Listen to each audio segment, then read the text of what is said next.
ಸಾಯಿರಾಮ್. ಸಮರ್ಥ ಸದ್ಗುರು ಸಾಯಿನಾಥ್ ಮಹಾರಾಜ್ಗೆ ಜೈ. ನಮ್ಮ ಸಾಯಿ ಕುಟುಂಬದ ಎಲ್ಲಾ ಸಾಯಿ ಭಕ್ತರಿಗೆ ನಮಸ್ಕಾರ.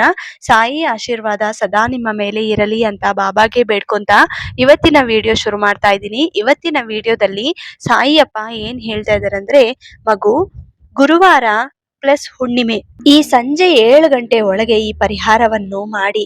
ಮಗು, ನಿನ್ನ ಸಾಯಿ ಮೇಲೆ ಪೂರ್ತಿ ನಂಬಿಕೆ ಇರಲಿ, ನಿನಗೆ ಕುಬೇರ ಯೋಗ ಮೊದಲಾಗುತ್ತದೆ ಅಂತ ಸಾಯಿ ಅಪ್ಪ ಇವತ್ತು ನಮ್ಮೆಲ್ಲರಿಗೂ ಒಂದು ಪರಿಹಾರವನ್ನು ತಂದಿದ್ದಾರೆ. ಗುರುವಾರ ಬರೋ ಹುಣ್ಣಿಮೆಗೆ ತುಂಬಾ ಶಕ್ತಿ ಇರುತ್ತದೆ. ಈ ಗುರುವಾರ ದಿನ ಸಾಯಿಯಪ್ಪ ತಂದಿರುವಂತ ಪರಿಹಾರ ಎಲ್ಲರೂ ಕೂಡ ತಪ್ಪದೆ ಪ್ರಯತ್ನ ಮಾಡಿ.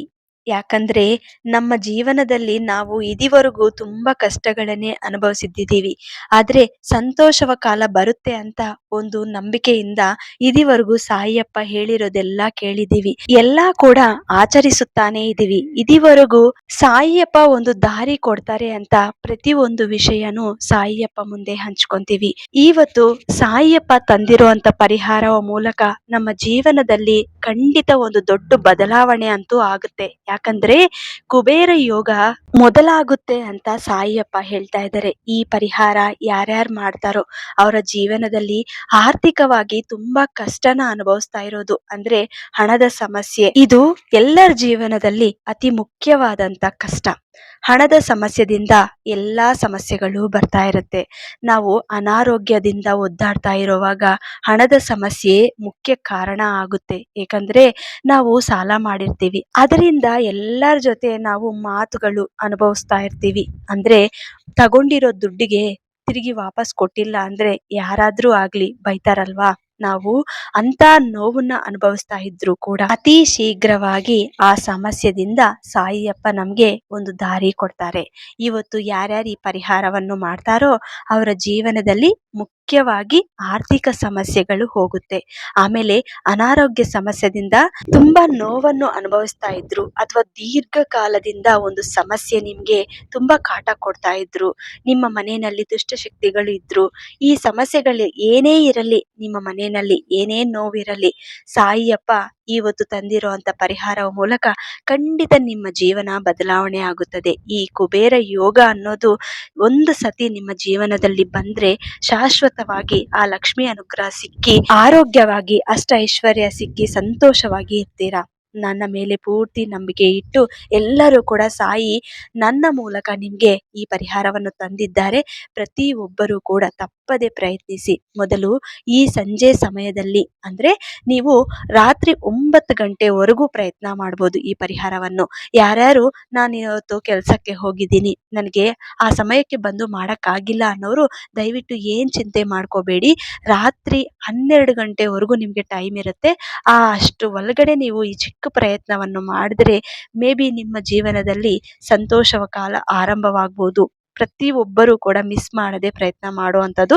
ಸಾಯಂಕಾಲ ಸಮಯದಲ್ಲಿ ಲಕ್ಷ್ಮಿ ಅನುಗ್ರಹಗೋಸ್ಕರ ಮೊದಲು ಹಾಲನ್ನ ಉಗಿಸ್ಬೇಕು. ನಿಮ್ಮ ಮನೆಯಲ್ಲಿ ಸಾಯಂಕಾಲ ಸಮಯದಲ್ಲಿ ಹಾಲು ಉಗಿಸ್ಬಿಟ್ಟು ಆ ಹಾಲನ್ನು ತಗೊಂಡು ಅದಕ್ಕೆ ಸ್ವಲ್ಪ ಬೆಲ್ಲ ಹಾಕಿ ನಿಮ್ಮ ಪೂಜೆ ಮನೆಯಲ್ಲಿ ಲಕ್ಷ್ಮಿ ಚಿತ್ರಪಟ ಎಲ್ಲಿರುತ್ತೋ ಅಥವಾ ಲಕ್ಷ್ಮಿ ವಿಗ್ರಹ ನಿಮ್ಮ ಮನೆಯಲ್ಲಿ ಇದ್ರೆ ಅಲ್ಲಿ ಒಂದು ಮಣ್ಣಿನ ದೀಪ ಹಚ್ಚಿದ ನಂತರ ನೈವೇದ್ಯಕ್ಕಾಗಿ ಈ ಹಾಲಿನ ಇಡಬೇಕು. ಅಂದ್ರೆ ಬೆಲ್ಲ ಹಾಕಿರುವಂತ ಹಾಲು ನೀವು ಆ ದೇವರಿಗೆ ಅಂದ್ರೆ ಲಕ್ಷ್ಮಿಗೆ ನೀವು ಇಡಬೇಕು. ಇಟ್ಟಿದ ನಂತರ ನಿಮ್ಮ ಮನಸ್ಸಿನಲ್ಲಿ ಇರುವಂತ ನೋವನ್ನ, ಸಮಸ್ಯೆಗಳನ್ನ, ಕಷ್ಟಗಳನ್ನ ಅಥವಾ ಬೇಡಿಕೆಗಳನ್ನ ಏನೇ ಇರಲಿ ಅದನ್ನ ಗಟ್ಟಿಯಾಗಿ ಸಂಕಲ್ಪನೆ ಮಾಡ್ಕೊಂತ ಲಕ್ಷ್ಮಿ ಮುಂದೆ ಬೇಡಿಕೊಳ್ಳಿ. ಆಮೇಲೆ ನೈವೇದ್ಯಕ್ಕಾಗಿ ಇಟ್ಟಿರೋ ಅಂತ ಆ ಹಾಲನ್ನ ಸ್ವಲ್ಪ ಹೊತ್ತು ಹಾಗೆ ಇಡಬೇಕು. ನಿಮ್ಮ ಪೂಜೆ ಎಲ್ಲ ಮುಗಿಯೋವರೆಗೂ ಅಲ್ಲೇ ಇರಬೇಕು. ನಂತರ ಪೂಜೆ ಮುಗಿಯೋ ಮುನ್ನ ದೀಪ ಯಾವ ರೀತಿ ಹಚ್ತೀರಾ ಅಂದ್ರೆ ತುಪ್ಪ ದೀಪ ಹಚ್ಚಿದ್ರೆ ತುಂಬಾ ಒಳ್ಳೇದು. ನಿಮ್ಮ ಮನೆಯಲ್ಲಿ ಹೇಗೋ ತುಪ್ಪ ಇರುತ್ತೆ, ಮಕ್ಕಳಿರೋರ ಮನೆಯಲ್ಲಿ ಖಂಡಿತ ತುಪ್ಪ ಇರುತ್ತೆ.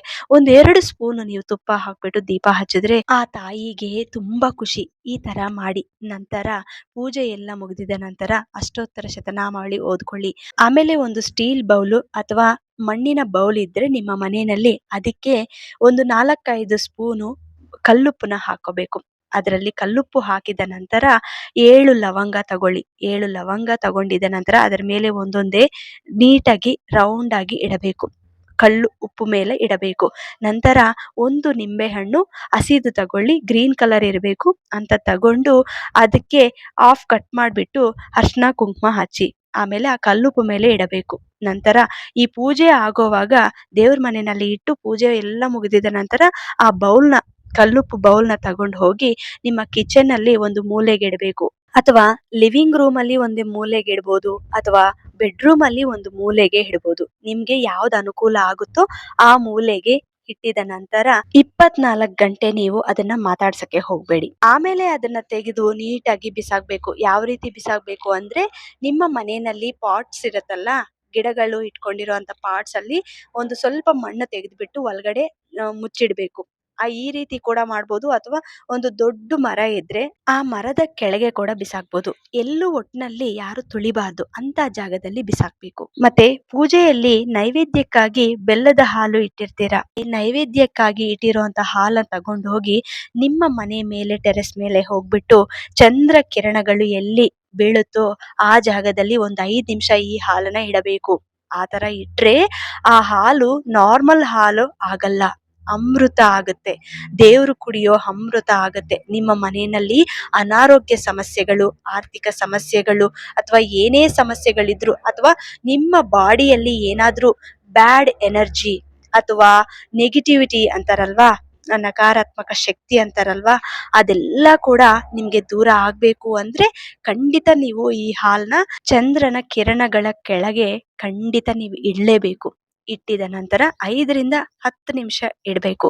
ನಂತರ ಅಲ್ಲೇ ಕುತ್ಕೊಂಡು ನಮಸ್ಕಾರ ಮಾಡ್ಕೊಳ್ಳಿ. ನಿಮ್ಮ ಮನಸ್ಸಿನಲ್ಲಿ ಇರುವಂತ ನೋವೆಲ್ಲ ಹೇಳ್ಕೊಳ್ಳಿ ಚಂದ್ರನ ಮುಂದೆ. ಎಲ್ಲ ಹೇಳ್ಕೊಂಡಿದ ನಂತರ ತಪ್ಪದೆ ಎಲ್ಲರೂ ಕೂಡ ಇನ್ನೊಂದು ವಿಷಯ ಮುಖ್ಯ ನೆನ್ಪಿಟ್ಕೊಳ್ಳಿ, ನಮಸ್ಕಾರ ಮಾಡೋ ಮುನ್ನ ನಿಮ್ಗೆ ಖಂಡಿತ ಸಾಯಿ ದರ್ಶನ ಸಿಗುತ್ತೆ. ಆ ಚಂದ್ರನ ಒಳಗೆ ತಪ್ಪದೆ ನಿಮ್ಗೆ ಸಾಯಿ ಅನುಗ್ರಹ ಸಿಗುತ್ತೆ. ಇವತ್ತು ರಾತ್ರಿ ಎಲ್ಲರೂ ಕೂಡ ಚಂದ್ರನ ನೋಡಿ ಸಾಯಿ ಅನುಗ್ರಹ ಸಿಕ್ಕಿರೋ ಎಲ್ಲರೂ ಕೂಡ ನನಗೆ ಒಂದು ಕಮೆಂಟ್ ಮಾಡಿ, ನಾನು ಸಾಯಿ ಅಪ್ಪನ್ ನೋಡಿದ್ದೀನಿ ಅಂತ. ಇಲ್ಲ ಅಂದ್ರೆ ಯಾವ ದೇವರು ನಿಮ್ಮ ಕಣ್ಣಿಗೆ ಕಾಣಿಸಿದಾರೋ ಆ ದೇವರು ನನಗೆ ಈ ರೀತಿ ನನಗೆ ದರ್ಶನ ಸಿಕ್ಕಿದೆ ಅಂತ ನನಗೊಂದು ಕಮೆಂಟ್ ಮಾಡಿ, ನನಗೂ ಖುಷಿ ಆಗುತ್ತೆ. ಆಮೇಲೆ ಆ ಹಾಲ್ನ ನಿಮ್ಮ ಮನೆಯಲ್ಲಿ ಎಲ್ಲರೂ ಕೂಡ ಸ್ವೀಕರಿಸಬೇಕು. ಅಂದ್ರೆ ನೈವೇದ್ಯ ಅಲ್ವಾ, ಎಲ್ಲರೂ ಅಮೃತ ಅಂತ ತಗೊಂಡು ಸ್ವೀಕರಿಸಿದ್ರೆ ಖಂಡಿತ ಅನಾರೋಗ್ಯ ಸಮಸ್ಯೆಗಳು ದೂರ ಆಗುತ್ತೆ. ಈ ಪರಿಹಾರವನ್ನು ಈ ಹುಣ್ಣಿಮೆ ದಿನ ರಾತ್ರಿ 9 ಗಂಟೆ ಒಳಗೆ ಎಲ್ಲರೂ ಕೂಡ ಪ್ರಯತ್ನಿಸಿ. ಖಂಡಿತ ನಿಮ್ಮ ಜೀವನದಲ್ಲಿ ಏನೇನ್ ಕಷ್ಟಗಳು, ಏನೇನ್ ಅನಾರೋಗ್ಯ ಸಮಸ್ಯೆಗಳಿದೆಯೋ ಅದೆಲ್ಲ ಪರಿಪೂರ್ಣವಾಗಿ ದೂರ ಆಗುತ್ತದೆ. ಇನ್ನೊಂದು ಕೆಲಸ ಕೂಡ ಈ ಹುಣ್ಣಿಮೆ ದಿನ ನೀವು ಮಾಡಬಹುದು. ನಿಮ್ಮ ಮನೆ ಮುಂದೆ ಎಲ್ಲಾದ್ರೂ ಹಸುಗಳಿದ್ರೆ ಹಸುಗೆ ಏನಾದ್ರೂ ತಿನ್ಸಿ, ಅಂದ್ರೆ ನಿಮ್ಮ ಮನೆಯಲ್ಲಿ ಏನಾದ್ರೂ ಪದಾರ್ಥಗಳು ತಗೊಂಡು ಹೋಗಿ ಅದಕ್ಕೆ ತಿನ್ಸ್ಬೇಕು. ಈ ಹುಣ್ಣಿಮೆ ದಿನ ಆ ತರ ತಿನ್ಸ್ಬಿಟ್ಟು 3 ಪ್ರದಕ್ಷಿಣೆಗಳು ಹಾಕಿದ ನಂತರ ನಮಸ್ಕಾರ ಮಾಡಿಕೊಂಡು ಬರೋರ್ಗೆ ಅವರ ಜೀವನದಲ್ಲಿ ಏನೇನ್ ಕಷ್ಟಗಳಿದೆಯೋ ಆ ತಾಯಿಯ ಆಶೀರ್ವಾದದಿಂದ ಎಲ್ಲ ದೂರ ಆಗುತ್ತದೆ. ಆಮೇಲೆ ಈ ತರ ನೀವು 3 ಪ್ರದಕ್ಷಿಣೆಗಳು ಹಾಕಿದ್ರೆ 33 ಕೋಟಿಗಳ ದೇವತೆಗಳ ಅನುಗ್ರಹ ಸಿಗುತ್ತೆ ಅಂತ ಹೇಳ್ತಾರೆ ಅಲ್ವಾ. ಮತ್ತೆ ಈ ಹುಣ್ಣಿಮೆ ದಿನ ಇದನ್ನ ಯಾರು ಮಿಸ್ ಮಾಡ್ಕೋಬೇಡಿ. ಹಸು ಸಿಕ್ಕಿದ್ರೆ ತಪ್ಪದೆ ಇದು ಪ್ರಯತ್ನ ಮಾಡಿ. ಸಾಯಿಯಪ್ಪ ಇಂಥ ಒಳ್ಳೆಯ ಪರಿಹಾರವನ್ನು ಈ ಹುಣ್ಣಿಮೆ ದಿನ ತಂದಿದ್ದಾರೆ. ಈ ಪರಿಹಾರವನ್ನು ಎಲ್ಲರೂ ಕೂಡ ತಪ್ಪದೆ ಇವತ್ತಿನ ದಿನ ಪ್ರಯತ್ನಿಸಿ ಸಾಯಿಯಪ್ಪ ಅನುಗ್ರಹ ಸಿಕ್ಲಿ ಅಂತ ನಾನು ಬೇಡ್ಕೊಂತೀನಿ. ಈ ವಿಡಿಯೋ ಇಷ್ಟ ಆಯ್ತು ಅಂದ್ರೆ ನಿಮ್ಮ ಫ್ರೆಂಡ್ಸ್ ಅಂಡ್ ಫ್ಯಾಮಿಲೀಸ್ಗೆ ಶೇರ್ ಮಾಡಿ, ಲೈಕ್ ಮಾಡಿ. ಹೊಸದಾಗಿ ನಮ್ಮ ಚಾನಲ್ನ ಯಾರಾದ್ರೂ ನೋಡ್ತಾ ಇದ್ರೆ ದಯವಿಟ್ಟು ಸಬ್ಸ್ಕ್ರೈಬ್ ಮಾಡ್ಕೊಂಡು ಸಪೋರ್ಟ್ ಮಾಡಿ. ಮತ್ತೆ ಇನ್ನೊಂದು ವಿಡಿಯೋದಲ್ಲಿ ಭೇಟಿ ಆಗ್ತೀನಿ. ಅಲ್ಲಿವರೆಗೂ ನಮಸ್ಕಾರ. ಸರ್ವೇ ಜನ ಸುಖಿನೋ ಭವಂತು. ಜೈ ಸಾಯಿರಾಮ್.